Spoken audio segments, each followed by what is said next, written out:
ქიმიური იარაღის საქმეზე ოცნებისგან კითხვებზე პასუხებს ითხოვს კანადაც. დაარღვია თუ არა ივანიშვილის რეჟიმმა ადამიანის უფლებების დაცვის საერთაშორისო ვალდებულებები, ასეთია კითხვა კანადის საგარეოდან. კრიტიკული განცხადებების გარდა პარტნიორები უკვე საუბრობენ მოქმედების გეგმაზეც. უფლებადაცვითი ორგანიზაციები დემოკრატიულ თანამეგობრობას მოუწოდებენ რეჟიმს საპოლიციო შეიარაღება აღარ გადასცეს. საუბარი აღჭურვილობის სრულ ემბარგოზეა. სალომე ლაბაძე საერთაშორისო გამოხმაურებებით და სავარაუდო დანაშაულზე პარტნიორების მხრიდან რეაგირების გზების დეტალებით უერთდება ფორმულას ეთერს.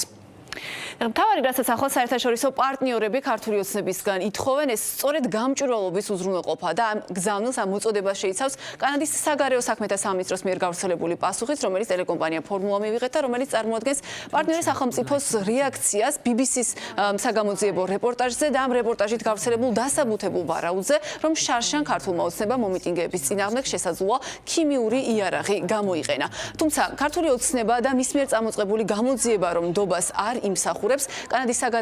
საგარეოს გზავნილი ამაზეც მიუთითებს, კონკრეტულად კი ამაზე მიუთითებს განცხადების ის ნაწილი, რომელშიც საგარეო უწყება მანამდე ოცნების მიერ გადადგმულ რეპრესიულ ნაბიჯებს ჩამოთვლის, რომელთა მიზანსაც წარმოადგენდა სწორედ პროტესტის აკრძალვა და ასევე მედიისა და არასამთავრობო სექტორის საქმიანობის შეზღუდვა. ამიტომ კანადის საგარეოს ეს გზავნილიც მანამდე სხვა პარტნიორების მიერ გავრცელებული გზავნილების მსგავსად, მათ შორის გულისხმობს ჰელსინკის კომისიის გზავნილსაც, შეიცავს იმის დაშვებას, რომ ის ზომები, რომლებსაც შარშან მიმართა ქართულმა ოცნებამ მასების კონტროლისთვის წარმოადგენდა ზომებს, რომელთა გამოყენებაც საერთაშორისო კანონმდებლობით აკრძალულია. კანადა კვლავ შეშფოთებულია საქართველოში დემოკრატიული უკუსვრით, მათ შორის მედიის თავისუფლების მზარდი შეზღუდვებისა და ადამიანის უფლებების არასაკმარისი დაცვის გამო. ჩვენ განსაკუთრებით შეშფოთებულები ვართ ცნობებით მშვიდობიანი მომიტინგეების, ფართოდ გავრცელებული დაშინების, მშვიდობიანი მომიტინგეების წინააღმდეგ ძალის გადამეტებული გამოყენების, ასევე თვითნებური დაპატიმრებებისა და ხანგრძლივი ადმინისტრაციული დაკავებების შესახებ, რაც შეიძლება ეწინააღმდეგებოდეს საქართველოს მიერ აღებულ ვალდებულებებს ადამიანის უფლებების საერთაშორისო სამართლის კუთხით. კანადის მთავრობა მოუწოდებს საქართველოს ხელისუფლებას უზრუნველყოს სრული გამჭვირვალობა და ანგარიშვალდებულება სამართალდამცავ პრაქტიკებთან დაკავშირებით, მათ შორის მასის კონტროლის ზომების კუთხით და უზრუნველყოს, რომ ნებისმიერი ასეთი ქმედება შეესაბამებოდეს ძალის გამოყენებისა და ფუნდამენტური თავისუფლებების დაცვის საერთაშორისო სტანდარტებს, ადამიანის უფლებების მხრივ საქართველოს ვალდებულებებს და სამართლის სათანადო პრინციპებს. მზარდი საერთაშორისო კრიტიკის პირობებში ამ სკანდალისგან თავის აღწევის რა რესურსი რჩება ქართულ ოცნებას, ეს ახლა არის ერთ-ერთი მთავარი შეკითხვა, რაზე პასუხადაც მნიშვნელოვანია გავიხსენოთ ირაკლი კობახიძის გუშინდელი განცხადებაც, რომელმაც არაერთხელ ამ განცხადების დროს გაიმეორა სწორედ ის, რომ სკანდალი უკვე ამოწურულია, უკვე დღეს კი სულ რამდენიმე წუთის წინ ჩვენ მოვისმინეთ სუსში ბრიფინგიც, რომელმაც ამ გამოძიების შედეგები გააცნო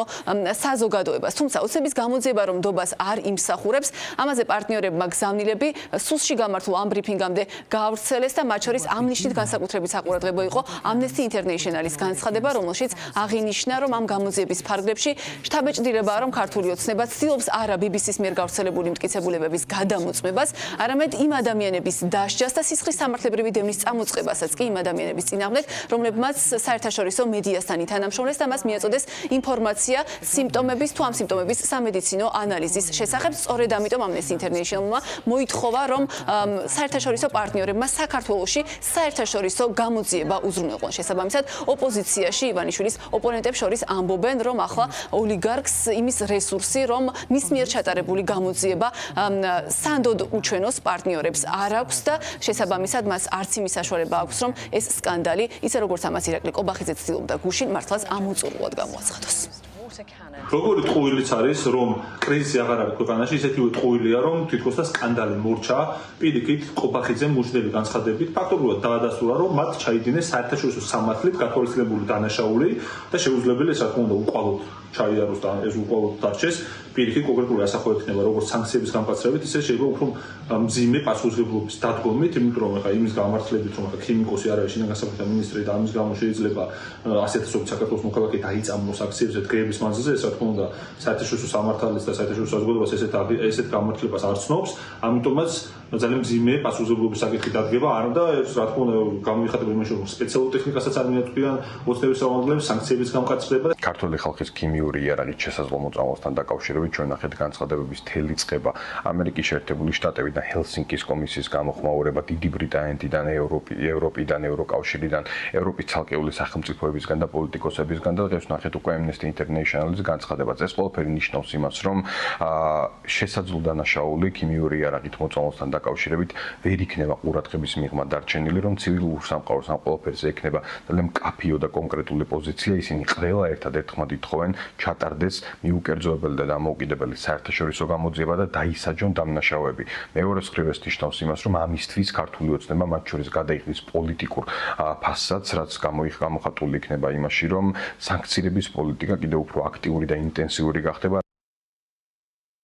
მათ შემდეგ რაც BBC-მ საგამოძიებო რეპორტაჟში მტკიცებულებები წარმოადგინა და ამ მტკიცებულებებზე დაყრდნობით ივარაუდა, რომ შარშან ქართულმა ოცნებამ მშვიდობიანი დემონსტრანტების საქართველოს მოქალაქეების წინააღმდეგ ქიმიური იარაღი გამოიყენა, ქართულ ოცნებას მოუწია ადგილზე საგამოძიებო პროცესის წამოწყება, ეს საქმე კი მდინარაძის უწყებას, ანუ სუსს დაავალეს. თუმცა საყურადღებო ისაა, რომ იმთავითვე ქართულმა ოცნებამ გამოძიება წამოიწყო არა მხოლოდ უფლებამოსილების გადამეტების მუხლით, ანუ არა მხოლოდ იმის შესასწავლად, BBC-ს მიერ წარმოდგენილი მტკიცებულებები ნამდვილად შეესაბამება თუ არა რეალობას, არამედ ქართულმა ოცნებამ გამოძიებისთვის მეორე მუხლად შეარჩია მტრულ საქმიანობაში უცხოური ორგანიზაციისთვის დახმარების გაწევა და ამ ნიშნით ამ რამდენიმე დღის განმავლობაში უწყებაში დაიბარა ის ადამიანები, რომლებმაც BBC-ს საგამოძიებო რეპორტაჟში ისაუბრეს და რომლებმაც ითანამშრომლეს საერთაშორისო მედიასთან, რის გამოც თავიდანვე გაჩნდა ეჭვი იმის შესახებ, რომ ქართული ოცნება სულაც არ იყო დაინტერესებული სიმართლის გარკვევით და მის მიზანს წარმოადგენდა ადგილზე BBC-სთან თანამშრომლობაში ჩართული პირების დასჯა. სწორედ ამ ეჭვს გამოხატავენ საერთაშორისო პარტნიორებიც, რაზე დაყრდნობითაც ოპოზიციაში რეჟიმის მოწინააღმდეგეებს შორის ამბობენ, რომ ქართული ოცნება ამ სკანდალისგან თავის დაღწევას და საერთაშორისო პარტნიორების რეაქციის განეიძრალებას ვერ მოახერხებს.